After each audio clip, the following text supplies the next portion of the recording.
فأولئك لهم جزاء الضعف بما عملوا وهم في الغرفات آمنون والذين يسعون في آياتنا محجزين أولئك في العذاب مؤثرون.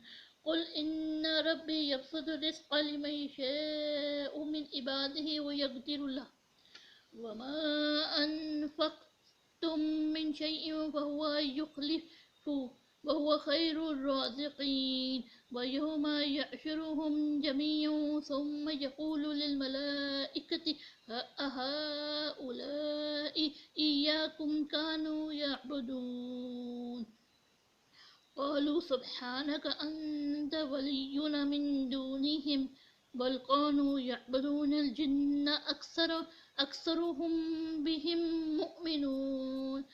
فاليوم لا يملك بعضكم لبعض نفعا ولا ضرا ونقول للذين ظلموا ذوقوا عذاب النار التي كنتم بها تكذبون. وإذا تتلى عليهم آياتنا بينات قالوا ما هذا إلا رجل يريد أن يصدكم عما كان يعبد آباؤكم وقالوا ما هذا إلا إفك مفترى. وقال الذين كفروا للحق لما جاءهم إن هذا إلا سحر مبين.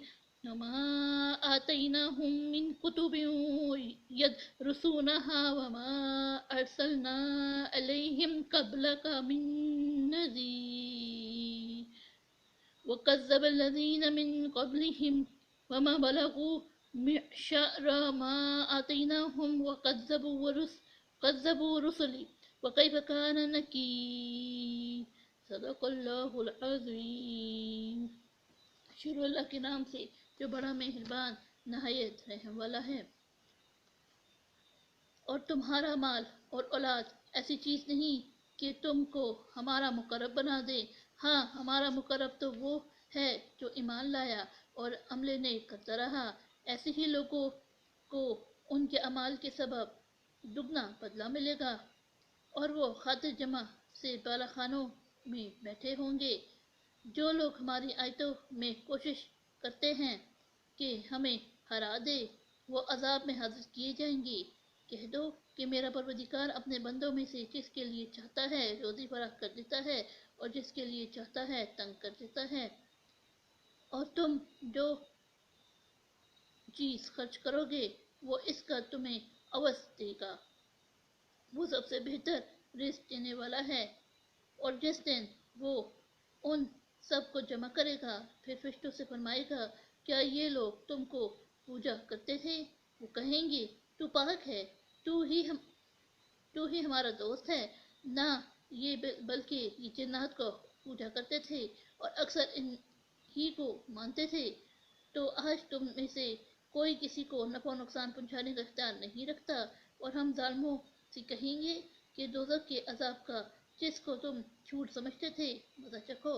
اور جب ان کو ہماری روشن آیتیں پڑھ کر سنائی جاتی ہیں تو کہتے ہیں کہ یہ ایک شخص ہے جو چاہتا ہے کہ جن چیزوں کی تمہارے باپ دادا پرستش کیا کرتے تھے ان سے تم کو روک دے، اور یہ بھی کہتے ہیں کہ یہ قرآن محض جھوٹ ہے، تو جو ہم اپنی طرف سے بنا لیا گیا ہے، اور کافروں کے پاس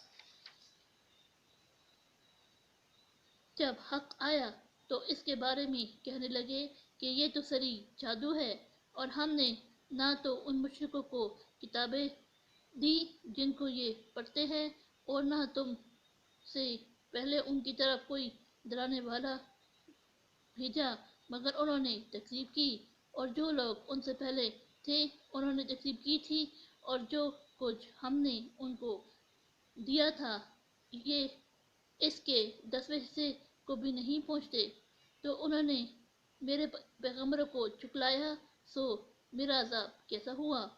صدق اللہ العظیم۔